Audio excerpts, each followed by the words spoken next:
Donald Trump মাঝ আকাশে বিমানে ঘুমাতে পারেন না, ভয় পান, জানলা দিয়ে তাকিয়ে থাকেন, এই বুঝি কোনো মিসাইল ধেয়ে এলো। আর অন্যদিকে ইরান ইরান আর কোনো লুকোছাপা করছে না, সোজা টেবিলে মেলে ধরেছে তাদের ওয়ার ব্লুপ্রিন্ট। আমেরিকা যদি একটা মারে, ইরান মারবে 10টা। তেল বন্ধ, সাইবার অ্যাটাক আর হাইপারসনিকের বৃষ্টি। আমরা এতদিন জানতাম ইরান যা করে সব আড়ালে করে, কিন্তু আজ যে খবরটা আপনাদেরকে এখন দেব সেটা সব সমীকরণ বদলে দিয়েছে।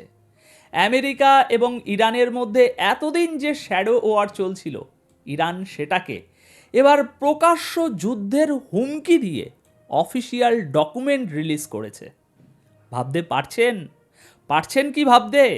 একটা দেশ যাদের উপর বিশ্বের সবচেয়ে কঠিন নিষেধাজ্ঞা চাপানো আছে, তারা সুপার পাওয়ার আমেরিকাকে বলছে, এসো আমরা প্রস্তুত। আজ আমরা শুধু খবর পড়ব না, আমরা এই নতুন যুদ্ধের ব্লুপ্রিন্ট ব্যবচ্ছেদ করব। কেন ট্রাম্পের মতো মানুষও আজ নিজের নিরাপত্তা নিয়ে শঙ্কিত? আর ইরানের নতুন এই হাইপারসনিক মিসাইল কি সত্যি আমেরিকার ডিফেন্স সিস্টেমকে খেলনা বানিয়ে দিতে পারে?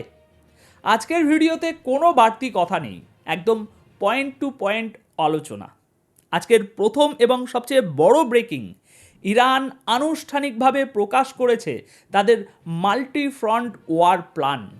অর্থাৎ আমেরিকার সাথে যুদ্ধ বাঁধলে তারা কিভাবে, কোথায় এবং কোন অস্ত্র দিয়ে আঘাত করবে তার পুরো ছক এখন পাবলিক। দ্বিতীয় অত্যন্ত গুরুত্বপূর্ণ খবর, ইরান উন্মোচন করেছে তাদের তুরুপের তাস খোর্রামশর 4 হাইপারসনিক মিসাইল। এই দানবীয় অস্ত্রটি কেন আমেরিকার ঘাঁটির জন্য জমদূত সেটা জানাবো।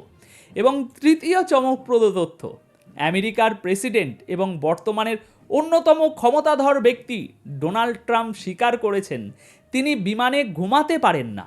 কারণটা শুনলে আপনার মনে হবে ক্ষমতার মসনদে বসে থাকা লোকগুলো আসলে কতটা অসহায়। চলুন আর দেরি না করে সোজাসুজি পয়েন্টে আসি। আজ 6ই ফেব্রুয়ারি শুক্রবার ইরানের আইআরজিসির সাথে যুক্ত তাসনিম নিউজ এজেন্সি একটি রিপোর্ট প্রকাশ করেছে। এটাকে সাধারণ কোনো নিউজ রিপোর্ট ভাবলে ভুল করবেন। এটা মূলত আমেরিকার প্রতি ইরানের একটা ওপেন ওয়ার্নিং লেটার। এই রিপোর্টে ইরান পরিষ্কার করে দিয়েছে, যদি আমেরিকা ইরানের কোনো নিউক্লিয়ার সাইট বা মিলিটারি বেসে ভুল করে একটা হামলাও চালায়, তবে তার জবাব লিমিটেড বা সীমিত থাকবে না। ইরান এতদিন যা করত, মানে কিছুটা অস্বীকার করা বা ছোটোখাটো হামলা, সেটা এবার আর হবে না। দর্শক সিরিয়াসলি শুনুন প্ল্যানটা আসলে কি। ইরানের এই ডক্টরিনে বলা হয়েছে যুদ্ধটা হবে মাল্টি ফ্রন্ট বা বহুমুখী। আমেরিকা হয়তো ভাবছে তারা আকাশ থেকে বোমা ফেলে চলে যাবে, কিন্তু ইরান বলছে না বস, খেলাটা এত সহজ হতে দেব না এবার। ইরানের স্ট্র্যাটেজি হলো স্যাচুরেশন স্ট্রাইক। সহজ বাংলায় এর মানে হলো একসাথে এত বিপুল পরিমাণ মিসাইল এবং ড্রোন ছোড়া হবে যে আমেরিকার ওই বিখ্যাত প্যাট্রিয়ট বা third air defence system confuse হয়ে যাবে।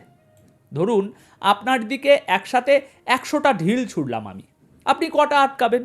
2, 4, 5, 10, 20টা। বাকি 50, 60, 70টা আপনার গায়েই লাগবে। ইরান ঠিক এই নীতিতেই আমেরিকাকে ঘায়েল করার ছক কষেছে। ডকুমেন্টে দাবি করা হয়েছে ইরান মাটির নিচে এমন সব আন্ডারগ্রাউন্ড মিসাইল সিটি এবং ব্যাকআপ কমান্ড নেটওয়ার্ক তৈরি করেছে যা আমেরিকার, ভালো করে শুনবেন, যা আমেরিকার প্রথম দফার নিউক্লিয়ার বা নন নিউক্লিয়ার হামলা সহ্য করেও অক্ষত থাকবে। অর্থাৎ আমেরিকা যদি ভাবে যে প্রথম আঘাতেই ইরানকে হাত পা ভেঙে দেবো, পঙ্গু করে দেব, সেগুড়ে বালি, ইরান পাল্টা মারবেই।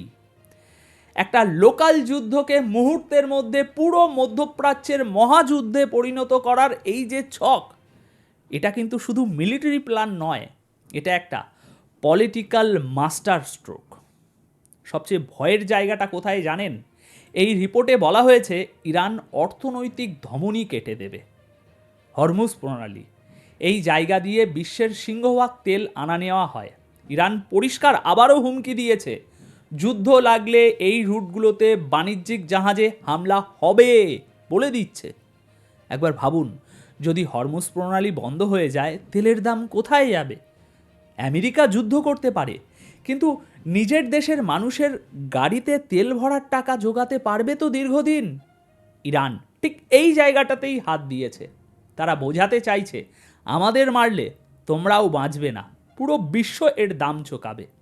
এবার আসি দ্বিতীয় খবরে। কথার লড়াই তো অনেক হলো, কিন্তু ইরানের হাতে কি আসলেই সেই ক্ষমতা আছে, নাকি সবটাই ফাঁকা বুলি? আর আমিও আপনাদের বোকা বানাচ্ছি।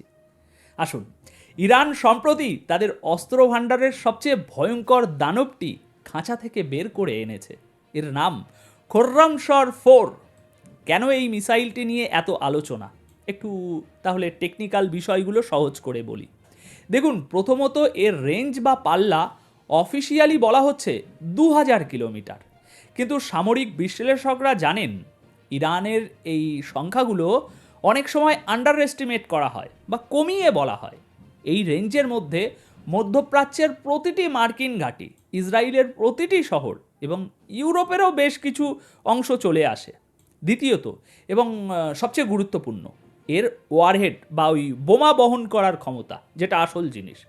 ওই ক্ষমতাটা হচ্ছে 1500 থেকে 2000 কেজি ওজনের বিস্ফোরক বহন করতে পারে। একটা সাধারণ মিসাইল যেখানে ম্যাক্সিমাম 500 কেজি বিস্ফোরক নিলেই অনেক, সেখানে এটা 2 টন পর্যন্ত ধ্বংসলীলা বয়ে নিয়ে যেতে পারে।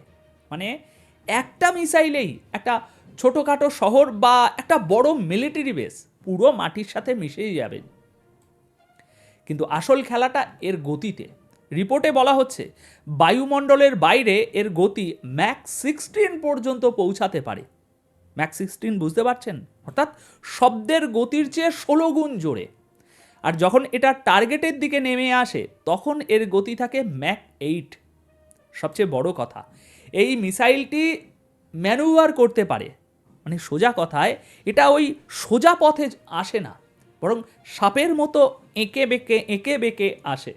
আমেরিকার অ্যান্টি মিসাইল সিস্টেমগুলো সাধারণত ব্যালিস্টিক বা সোজা পথে আসা মিসাইলকে ইন্টারসেপ্ট করতে বেশি ভালো পারে, কিন্তু যে মিসাইল প্রতিটি সেকেন্ডে সাপের মতো নিজের দিক বদলায় তাকে ট্র্যাক করে ধ্বংস করা প্রায় অসম্ভব। আইআরজিসির ব্রিগেডিয়ার জেনারেল ইয়াদুল্লাহ জাভানি একটা মারাত্মক কথা বলেছেন। তিনি বলেছেন, আমরা ওমানে বসে আলোচনার টেবিলে কথা বলছি ঠিকই, কিন্তু টেবিলের নিচে আমাদের হাতে লোডেড বন্দুক আছে, শুধু তোমাদের একার নেই। এই খোর্রামশর-4 উন্মোচন করার টাইমিংটা খেয়াল করুন, যেটা আমি প্রতি প্রতিবেদনে আপনাদের বলি। প্রতিটি খবরের টাইমিং, প্রতিটি ইভেন্টের টাইমিং খেয়াল করুন। যখন ওমানে আমেরিকা ও ইরানের মধ্যে এই বৈঠক চলছে, ঠিক তখনই এই মিসাইল দেখানো হলো। এর মানে পরিষ্কার, ইরান বলছে আমরা কথা বলবো, কিন্তু দুর্বল হয়ে নয়। তোমরা যদি ভাবো স্যাংশন দিয়ে আমাদের হাত পা ভেঙে ফেলবে, তবে এই দেখো আমাদের নূতন হাতুড়ি। জেনারেল জাভানি আরও বলেছেন, পশ্চিমীরা ইরানের মিসাইল প্রজেক্ট নিয়ে এত চিন্তিত কেন? কারণ তারা জানে ইরানের এই দাঁতগুলো ভেঙে দিতে না পারলে ইরান কামড়াতে ছাড়বে না। তারা জানে ভীতি সৃষ্টি করাই ইরানের বেঁচে থাকার একমাত্র পথ। তাই ইরান স্পষ্ট করে দিয়েছে আলোচনা হবে, কিন্তু মিসাইল আর ড্রোন নিয়ে কোনো আপোষ হবে না। এবার আসি ভিডিওর সবচেয়ে ইন্টারেস্টিং পার্টে। ডোনাল্ড ট্রাম্প, আমেরিকার ইতিহাসের অন্যতম দাপুটে নেতা এবং আগ্রাসী প্রেসিডেন্ট, যিনি কথায় কথায় যে কোনো দেশকে উড়িয়ে দেওয়ার হুমকি দিয়ে থাকেন, সেই ট্রাম্প এখন বলছেন তিনি যখনই বিমানে চড়েন তিনি নাকি শান্তিতে ঘুমাতে পারেন না। এই একটা লাইন আজকে বিশ্ব মিডিয়ায় একেবারে অ্যানালিসিস্টদের হাসির খোরাকে পরিণত করেছে। তিনি জানালা দিয়ে বাইরের অন্ধকারের দিকে তাকিয়ে থাকেন। তার মনে হয় এই বুঝি কোনো মিসাইল বা রকেট তার বিমানের দিকে ধেয়ে আসছে। এখন আপনার মনে হতে পারে এটা কোনো জোকস বা ট্রাম্পের ওই স্বভাবসুলভ পাগলামি, কিন্তু একটু গভীরে গিয়ে ভাবুন কেন তিনি এমনটা ভাবছেন। কারণটা হলো কাসেম সোলেমানি। আপনাদের মনে আছে নিশ্চয়ই, 2020 সালে ট্রাম্পের সরাসরি নির্দেশে ইরানের টপ জেনারেল কাসেম সোলেমানিকে বাগদাদ এয়ারপোর্টে ড্রোন হামলা করে হত্যা করা হয়েছিল। ইরান সেদিনই শপথ নিয়েছিল, এর বদলা আমরা নেবই, আজ হোক বা কাল। ইরান কিন্তু ভুলে যায়নি। তারা বারবার বলেছে ট্রাম্প এবং তার তৎকালীন পররাষ্ট্রমন্ত্রী মাইক পম্পেও তাদের হিট লিস্টে আছে। ট্রাম্প এখন আমেরিকার প্রেসিডেন্ট থাকলেও, সিক্রেট সার্ভিসের ঘেরাটোপে থাকলেও তার মনে সেই ভয়টা কোথাও না কোথাও গেঁথে আছে। তিনি জানেন ইরানের স্লিপার সেলগুলো বিশ্বের যে কোনো প্রান্তে অ্যাক্টিভ হতে পারে। তাই ট্রাম্পের এই ভয় পাওয়াটা আসলে আমেরিকার বর্তমান অবস্থার একটা রূপক। আমেরিকা একসময় নিজেকে অজেয় মনে করত। তারা ভাবত তারা 7 সমুদ্র পার করে ড্রোন দিয়ে যাকে খুশি যেখানে খুশি মেরে দেবে, তাদের গায়ে কেউ একটা আঁচড়ও কাটতে পারবে না। কিন্তু হাইপারসনিক মিসাইলের এই যুগে খোদ আমেরিকার প্রেসিডেন্টের ঘুম হারাম হয়ে গেছে। ট্রাম্পের এই স্বীকারোক্তি প্রমাণ করে যে টেকনোলজি এখন আর শুধু আমেরিকার একচেটিয়া সম্পত্তি নয়, বা বলা ভালো আমেরিকার বাপের সম্পত্তি নয়। ইরান, উত্তর কোরিয়া, চায়না, রাশিয়া, ভারত, এই দেশগুলো এখন এমন টেকনোলজি আয়ত্ত করেছে যা হোয়াইট হাউসের বাসিন্দাদেরও বুকে কাঁপন ধরাতে পারে।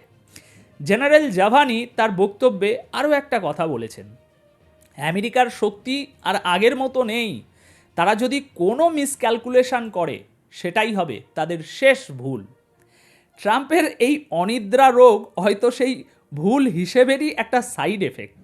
আপনারা কি বলেন? এখন প্রশ্ন হলো, হঠাৎ করে ইরান এত আগ্রাসী কেন হয়ে উঠল? কেন তারা একেবারে লিখিত দলিল প্রকাশ করে যুদ্ধের হুমকি দিচ্ছে আজ? দেখুন, এর পেছনে কয়েকটা বড় কারণ আছে। এক, ইসরায়েলের হুমকি। সম্প্রতি ইসরায়েল বারবার বলছে তারা ইরানের নিউক্লিয়ার সাইটে হামলা চালাবে। আমেরিকাও তাতে সায় দিচ্ছে। ইরান এই ডক্টরিন প্রকাশ করে বুঝিয়ে দিল, ইসরায়েল যদি হামলা করে তবে তার দায় আমেরিকাকেও নিতে হবে এবং আমেরিকার ঘাঁটিতেও আগুন জ্বলবে। ইরান ইসরায়েলকে আলাদা করে দেখছে না এখানে। তারা মনে করে ইসরায়েল আমেরিকারই একটা এক্সটেনশন। 2, negotiation tactics. আন্তর্জাতিক রাজনীতিতে একটা কথা আছে, you negotiate best when you are strong. Iran ওমানে আমেরিকার সাথে আলোচনা করছে ঠিকই, কিন্তু একই সময়ে নিজের হাইপারসনিক মিসাইল এবং যুদ্ধের ব্লুপ্রিন্ট দেখিয়ে তারা আসলে দরাদরি করার ক্ষমতা বাড়াচ্ছে। তারা বলতে চাইছে আমাদের শর্ত মানো, নইলে অন্য পথ খোলা আছে। আমেরিকার দুর্বলতা হলো তাদের ছড়িয়ে ছিটিয়ে থাকা হাজার হাজার সৈন্য এবং তেলের বাজার। ইরান ঠিক এই জায়গাতেই বন্দুক তাক করেছে। 3, অভ্যন্তরীণ রাজনীতি। ইরানের ভিতরেও নানা অস্থিরতা আছে। আন্দোলন এবং অর্থনৈতিক সংকটের কারণে সরকার কিছুটা চাপে। এই সময়ে একটা বড় বহিঃশত্রুর ভয় দেখিয়ে এবং নিজেদের সামরিক সক্ষমতা প্রমাণ করে সরকার দেশের মানুষকে ঐক্যবদ্ধ করতে চাইছে। দেখুন, জাতীয়তাবাদের আফিম সব দেশেই কাজ করে, ইরানও তার ব্যতিক্রম নয়। এখন ইরানের এই ওয়ার ব্লুপ্রিন্ট কি শুধুই ভয় দেখানোর জন্য, নাকি তারা সত্যিই প্রস্তুত আত্মঘাতী হওয়ার জন্য? আর ডোনাল্ড ট্রাম্পের মতো নেতারা যখন ভয়ে ঘুমাতে পারেন না, তখন বুঝতে হবে দুনিয়ার ভারসাম্যটা কোথায় যেন একটু নড়ে গেছে। ভিডিওটি যদি আপনাদের পছন্দ হয়ে থাকে তবে একটি লাইক দিন এবং আপনার বন্ধুদের সাথে শেয়ার করুন। দেখা হচ্ছে পরের ভিডিওতে আরও কোনো গরম খবর নিয়ে। ততক্ষণ পর্যন্ত চোখ রাখুন আমাদের চ্যানেলে, সজাগ থাকুন। ধন্যবাদ আপনাদের সকলকে।